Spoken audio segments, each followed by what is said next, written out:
श्री साईनाथाय नमः। ओम श्री साईनाथाय नमः। श्री साई सचरित्र मूल ग्रंथ। आइए साईं बाबा की कृपा से श्री हेमांत पंत जी द्वारा रचित श्री साई सचरित्र का नियमित पाठ करते हैं। अध्याय 8 मानव जन्म का महत्व। भिक्षा द्वारा एकत्रित भोजन का बांटना। बाईजाबाई की भक्ति। तात्या और मालसापति के साथ शयन। श्री गणेश, भगवती, सरस्वती तथा गुरु महाराज के चरणों में मेरा साष्टांग प्रणाम।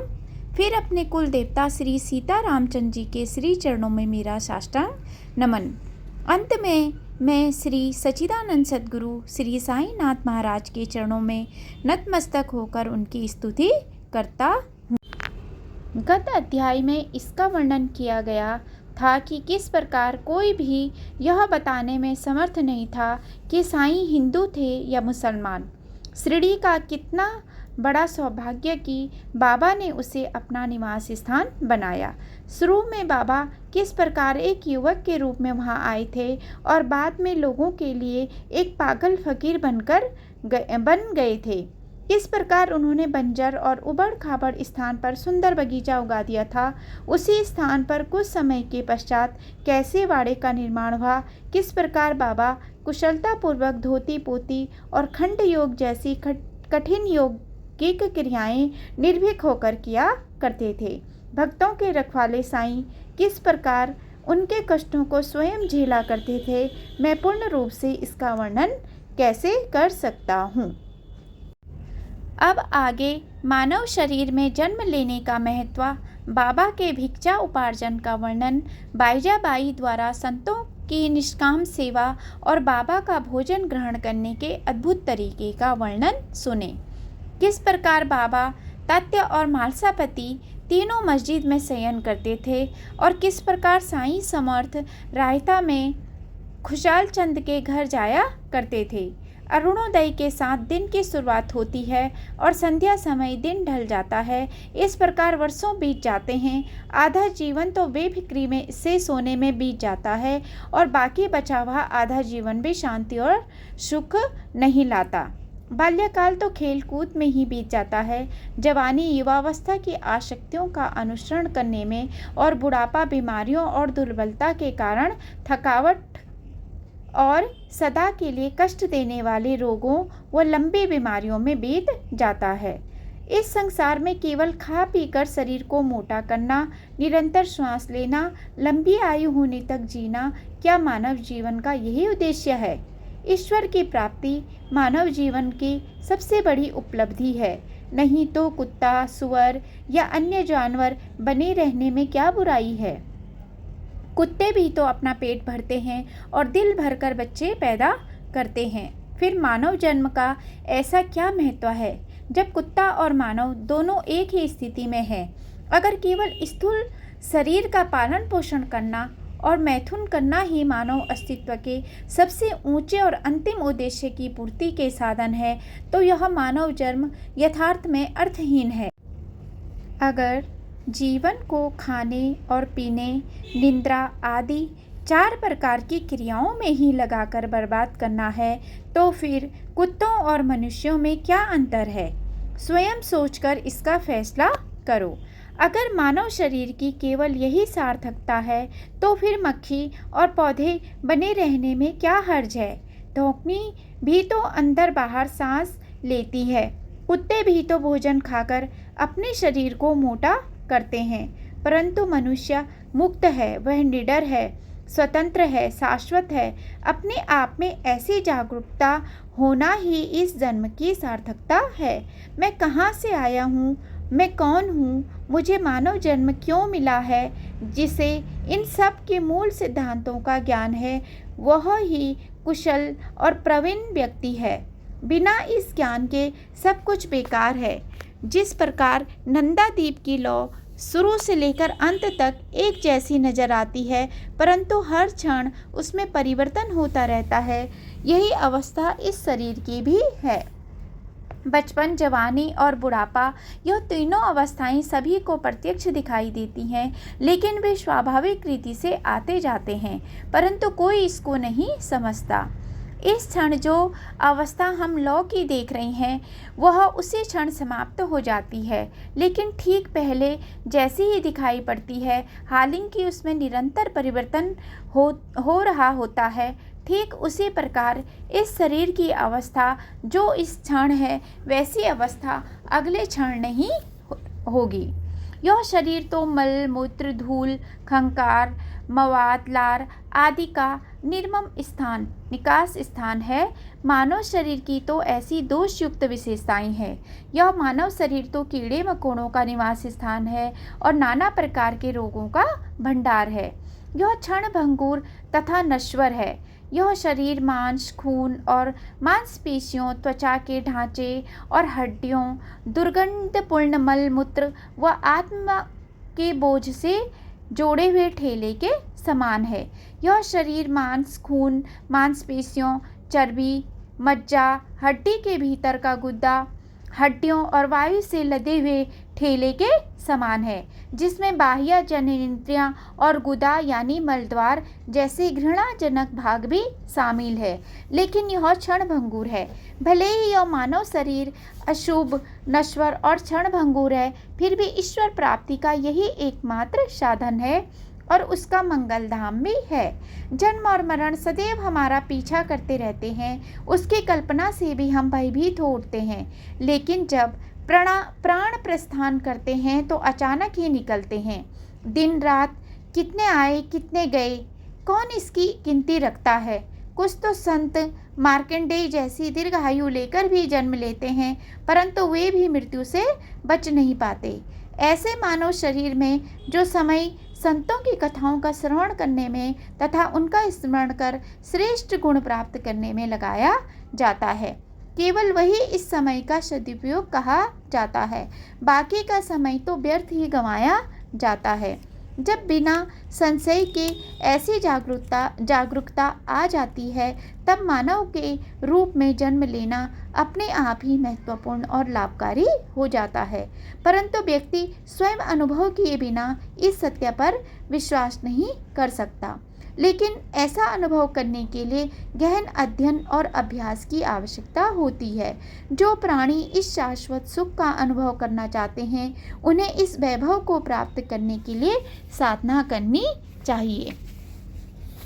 ईश्वर की कृपा से व्यक्ति पत्नी, पुत्र, वैभव, धन और इस असीमित पृथ्वी का राजपाट प्राप्त कर सकता है, फिर भी उसका मन तृप्त नहीं होता। परंतु जब मन में शाश्वत सुख और शांति को ध्येय बनाकर हर वस्तु में ईश्वर दर्शन करके उसकी उपासना की जाती है, तो मोक्ष की परम प्राप्ति स्वतः ही हो जाती है। मांस, खून, मांसपेशियों, हड्डियों को इकट्ठा करके यह मानव ढांचा बना है, वह आध्यात्मिक मार्ग में सबसे बड़ी रुकावट है। इसलिए इसके प्रति हर प्रकार के मोह को त्याग दो। इसे केवल अपना सेवक मानो। बेकार में इसकी प्रशंसा मत करो। हर समय इससे लाड़ करके इसे नरक के द्वार की तरफ मत धकेलो। उसे निर्वाह के लिए पर्याप्त मात्रा में अन्न और वस्त्र दो। वर्तमान काल के लिए उसका लालन पालन करो, ताकि उसका उपयोग तुम अपनी आध्यात्मिक उन्नति के लिए कर सको और जन्म मरण के चक्र से मुक्त हो जाओ। जन्म, मरण और अनर्थ, प्रति क्षण विनाश का डर, इस कारण मानव निरंतर दुखी रहता है। क्षण भर का सुख फिर किस काम का। जिस प्रकार चमकती हुई बिजली क्षण में ही दिखाई देनी बंद हो जाती है, या सागर पर तरंगे कुछ क्षण के लिए ही प्रकट होती हैं, उसी तरह शरीर से संबंधित सुख भी क्षण भंगुर है। इस पर भी कुछ विचार करो। यह जानते हुए कि शरीर, घर, पत्नी, बच्चे और अपने आसपास के लोग सभी नाशवान हैं, अपने माता पिता की अर्थी को अपने कंधों पर उठाकर शमशान तक ले जा चुका आदमी भी सत्य के प्रति जागृत नहीं होता। जो उसके सामने इस संसार को छोड़ चुके हैं, वह फिर भी उनके जैसा ही आचरण करता है और इस कारण जन्म मरण के चक्र में फंसकर उसी के चक्कर लगाता रहता है। वह क्षण भर के लिए भी रुककर यह विचार नहीं करता कि इससे कैसे बचा जा सकता है। सारा समय कुटुंब के लालन पालन, सुख समृद्धि और देख रेख में लगाने पर जीवन शीघ्रता से बीत जाता है। लेकिन समय इन बीत रहे वर्षों को बहुत परिश्रम से गिनता रहता है और कभी भी अपने कर्तव्य को नहीं भूलता। अंतिम क्षण आने पर वह एक क्षण के लिए भी नहीं रुकेगा। वह मछुआरे की तरह जाल को कसकर पकड़ कर खींचेगा। तब मृत्यु के उस क्षण मनुष्य असहाय होकर मृत्यु समय की पीड़ा के कारण ठीक उसी प्रकार छटपटाता है जैसे जाल में फंसी मछली छटपटाती है। यह तुम्हारा महान सौभाग्य है कि शुभ कर्मों के संचय के फलस्वरूप तुम्हें इस मानव शरीर की प्राप्ति हुई है। इसलिए ऐसे मौके का पूरा लाभ उठाओ। भागीरथी के भरसक प्रयास करने के बावजूद वह मानव शरीर को प्राप्त नहीं कर सका। केवल भाग्य के कारण ही अचानक हमें इसकी प्राप्ति होती है। व्यर्थ में इसे धूल में मत मिलाओ।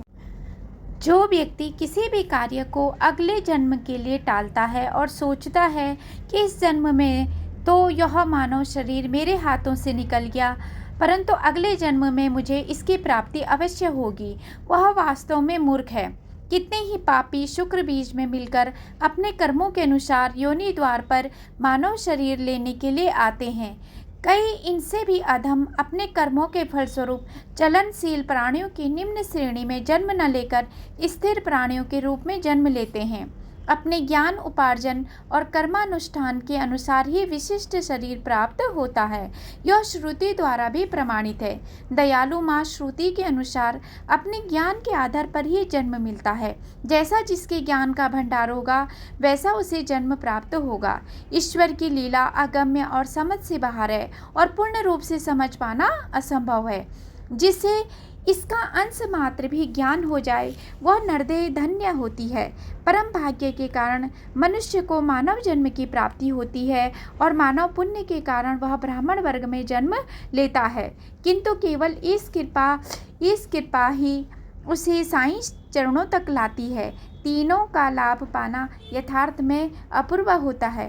प्राणियों की नाना प्रकार की योनियां हैं, परंतु मानव की श्रेणी इन सब में श्रेष्ठ है, क्योंकि यह सोच विचार कर पाना केवल मानव के लिए ही संभव है कि हमारी रचना किसने की है, हम कहाँ से आए हैं आदि।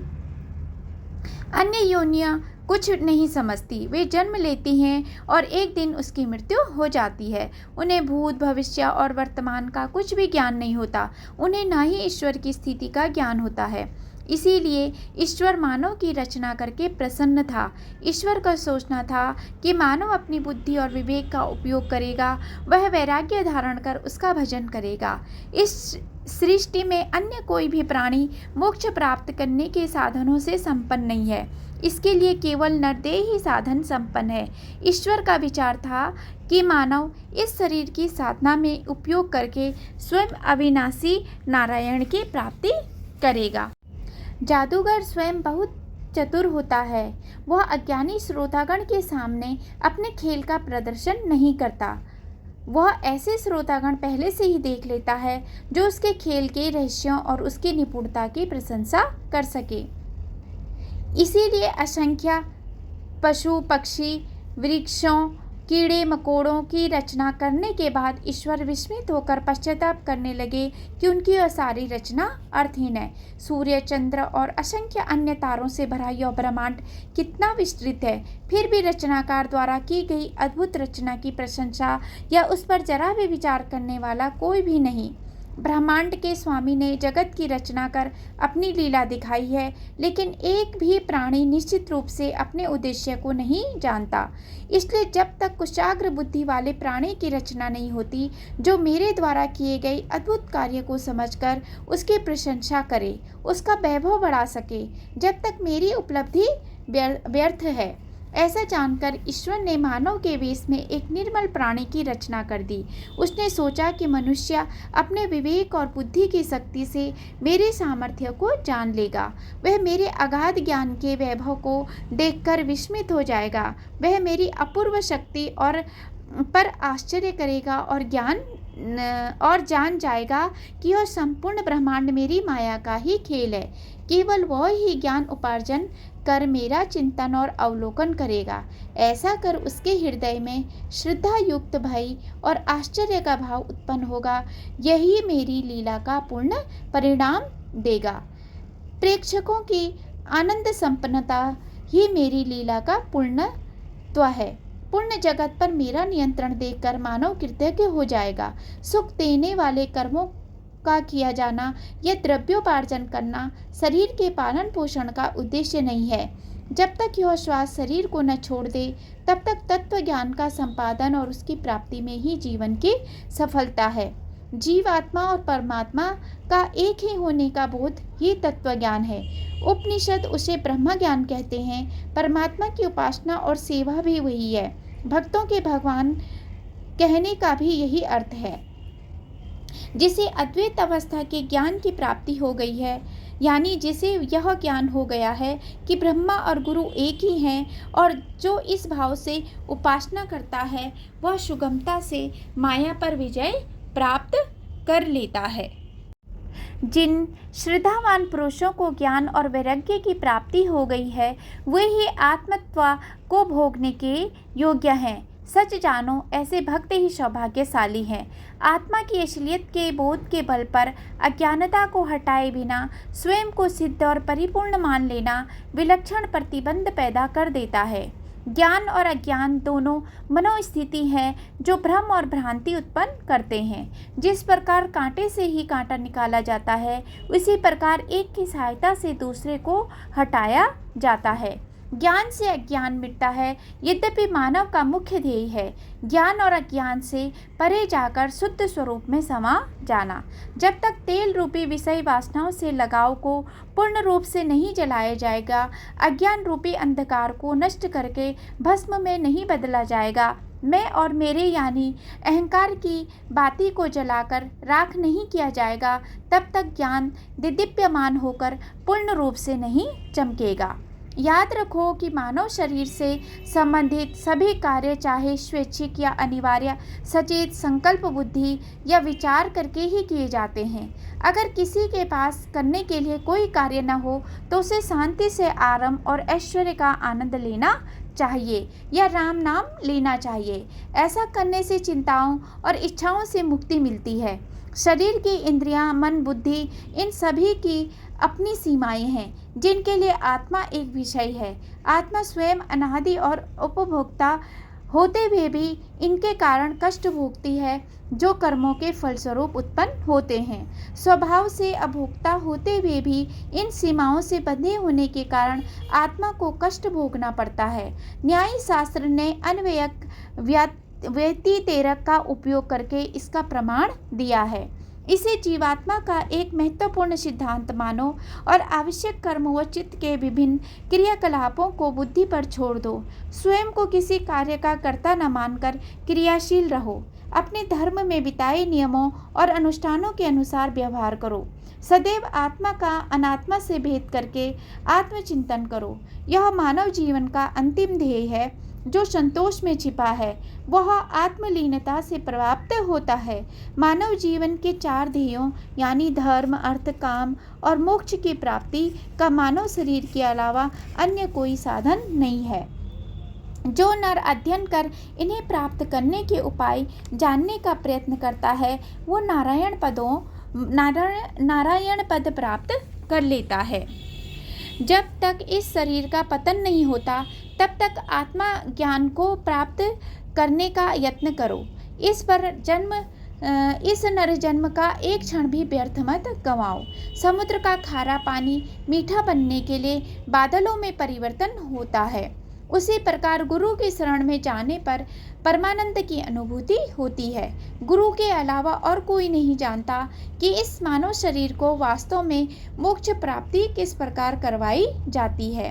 वह केवल तभी होता है जब गुरु अपने हाथों में लेता है तो जड़ और अज्ञानी प्राणियों का भी उद्धार हो जाता है।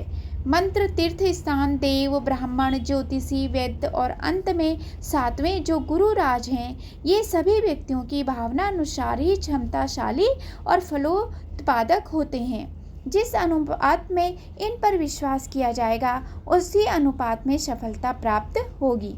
संत सांसारिक व्यक्ति को मुमुक्षु में बदल देते हैं और फिर वह मुमुक्षु मुक्त हो जाता है।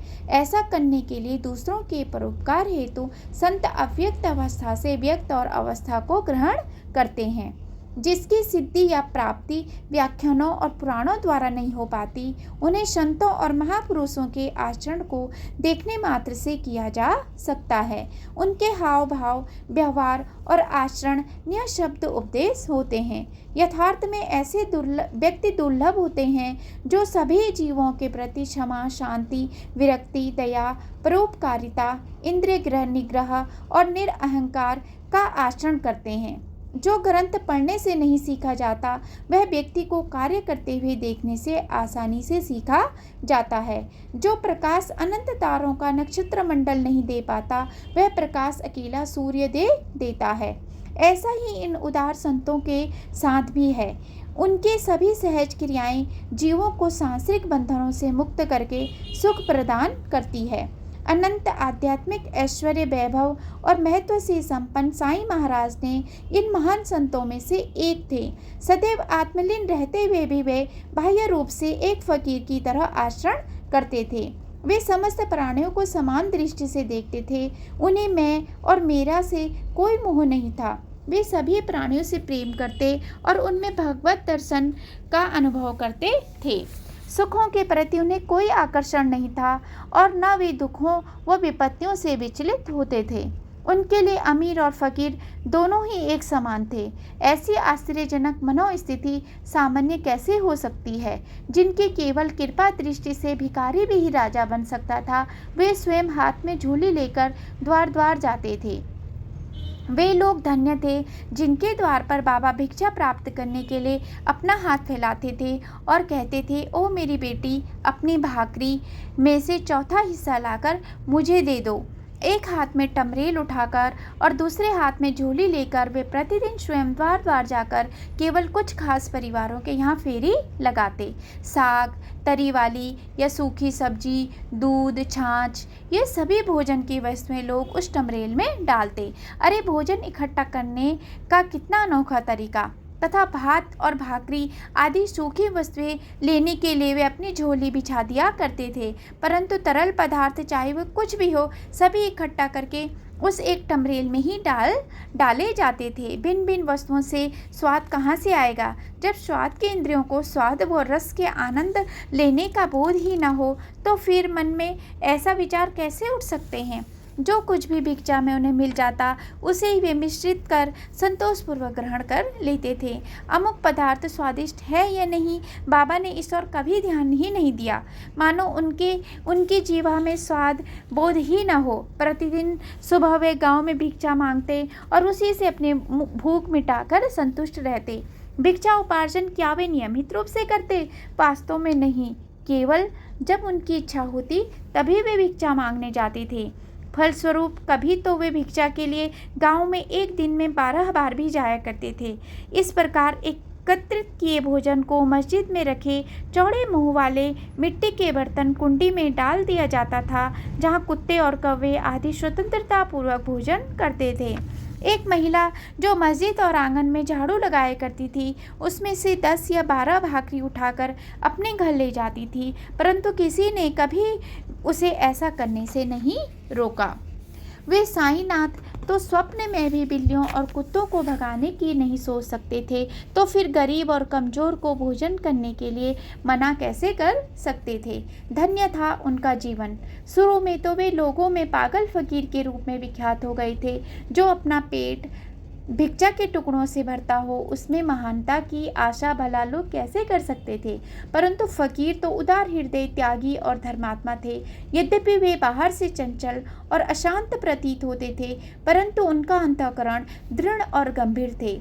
उनका मार्ग गूढ़ तथा गहन था।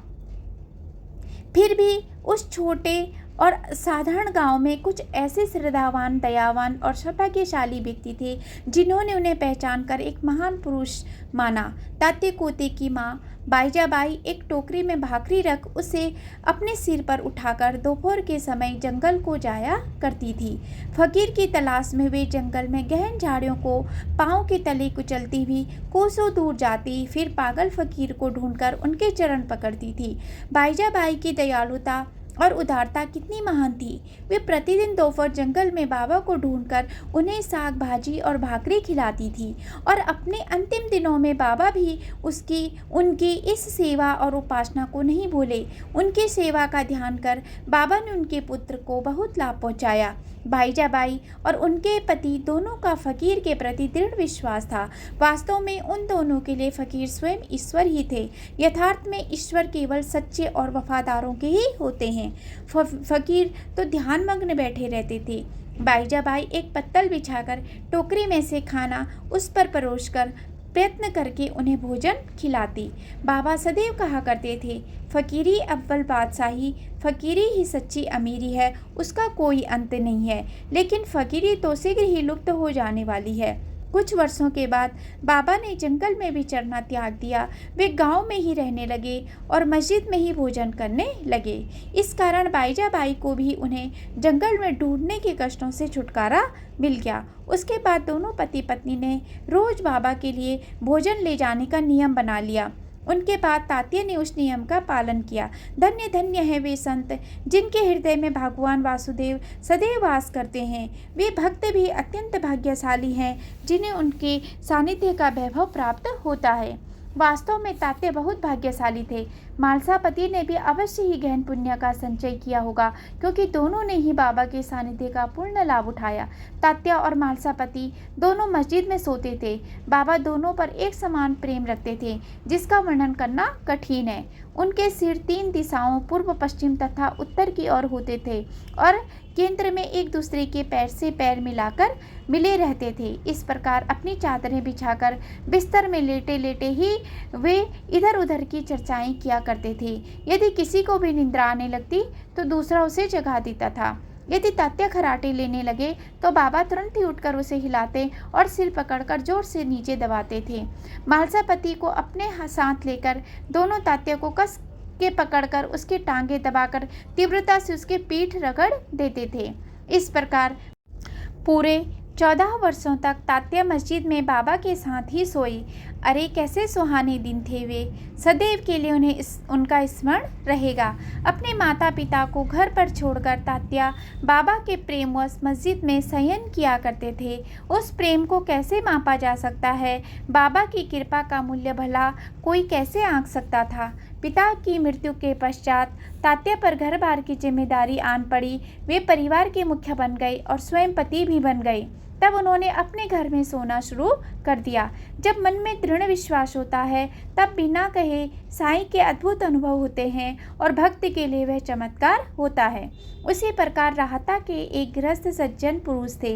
वे कुशाल चंद के नाम से विख्यात थे। वे गांव के धनवान नगर सेठ थे। जिस प्रकार बाबा के परम भक्त गणपत कोते पाटिल बाबा को अति प्रिय थे, उसी प्रकार कुशाल चंद के चाचा सेठ श्री चंद्रभान को भी बाबा बहुत प्यार करते थे। मारवाड़ी जाति का होने के बावजूद उन्हें बाबा से बहुत स्नेह और लगाव था और वे बहुधा आपस में मिलकर आनंदित हुआ करते थे।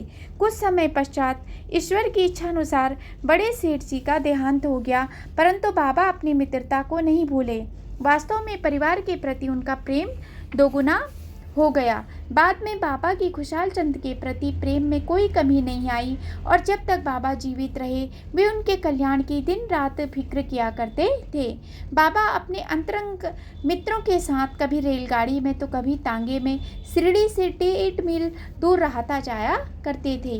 गांव के फाटक पर गांव वाले ढोल, सहनाई आदि वाद्य यंत्र बजाकर धूमधाम से बाबा का स्वागत किया करते थे। फिर प्रेम भाव के साथ ग्रामवासी बाबा के चरणों में प्रणाम करते थे। बाबा का अपूर्व स्वागत करके उन्हें बड़ी धूमधाम के साथ गांव में ले जाया जाता था और सभी आनंदित होकर मस्ती में झूम जाते थे। खुशाल चंद बाबा को अपने घर ले जाते और कोमल आसन पर बिठाकर स्वादिष्ट जलपान करते थे। दोनों पुरानी बातों को याद कर प्रसन्न चित्त से कुछ समय तक वार्तालाप करके आनंदित हुआ करते थे। उनके आनंद का वर्णन कौन कर सकता है। आनंद विहार और फलाहार के पश्चात बाबा अपने अंतरंग मित्रों के साथ प्रसन्न चित्त होकर वापस शिरडी लौट आया करते थे। एक तरफ राहता गांव था और दूसरी तरफ नीम गांव था। इन दोनों गांवों के बीच शिरडी स्थित है।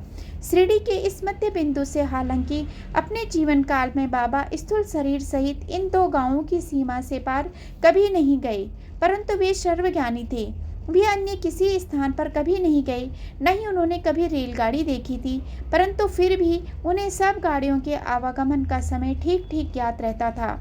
रेलगाड़ी को सही समय पर पकड़ने की भक्तगण पूरी तैयारी करते थे, लेकिन जब वे बाबा के पास जाने की आज्ञा मांगने जाते तो बाबा आराम से कह देते थे, इतने उतावले क्यों हो रहे हो। लेकिन बाबा, अगर मैं अभी जल्दी नहीं करूँगा तो मेरी मुंबई जाने वाली गाड़ी छूट जाएगी और मेरी नौकरी खतरे में पड़ जाएगी, क्योंकि अफसर साहब मुझे अवश्य ही नौकरी से निकाल देंगे। यहाँ कोई दूसरा साहिब नहीं है। जाओ, जाकर भाकरी का टुकड़ा खाओ, दोपहर को भोजन के बाद जाना। इन शब्दों की अवज्ञा करने का साहस किसमें था। बड़े बूढ़े, ज्ञानी और दूरदर्शी सभी ने सत्य का अनुभव किया था। जिस किसी ने भी बाबा की आज्ञा का पालन किया उसकी रेलगाड़ी कभी नहीं छूटी, लेकिन जिन्होंने बाबा के वचनों की अवज्ञा की उन्हें कष्टों का सामना करना पड़ा। ऐसे कई अद्भुत उदाहरण हैं। एक के बाद एक नए और अनोखे अनुभवों का संक्षेप में वर्णन करूंगा। हेमांड अब साईं चरणों की शरण लेता है। अगले अध्याय में कुछ ऐसे किस्सों का वर्णन किया जाएगा कि कैसे वापस घर जाने के लिए भक्तगण बाबा की आज्ञा मांगा करते थे। जिसको आज्ञा मिल जाती वह चला जाता था और जिसे आज्ञा नहीं मिलती उसे रुकना पड़ता था, लेकिन जो आज्ञा का पालन नहीं करता था उसे नुकसान होता था। यह सब कैसे होता था, इसका वर्णन अगले अध्याय में किया जाएगा। बाबा ने मधुकरी वृत्ति कैसे अपनाई और क्यों बाबा ने भिक्षा वृत्ति पर निर्वाह करना चुना, उन्होंने अपने को पंचशुना के पाप से कैसे मुक्त करके रखा आदि का वर्णन आगे किया जाएगा। इसलिए मैं आग्रह करके अपने श्रोताओं से हर क्षण प्रार्थना करता हूँ कि वे अपने कल्याण के लिए साईं सचरित्र का श्रवण करें। सभी का कल्याण हो। यहाँ श्री साईं समर्थ सचरित्र का 8वां अध्याय मानव जन्म का महत्व, भिक्षावृत्ति द्वारा एकत्रित भोजन का बांटना, बाईजाबाई की भक्ति तात्या और मालसापत्री के साथ शयन संपूर्ण होता है, जिसकी रचना भक्त हेमांड पंत ने सदाचारी व संतों की प्रेरणा से की है।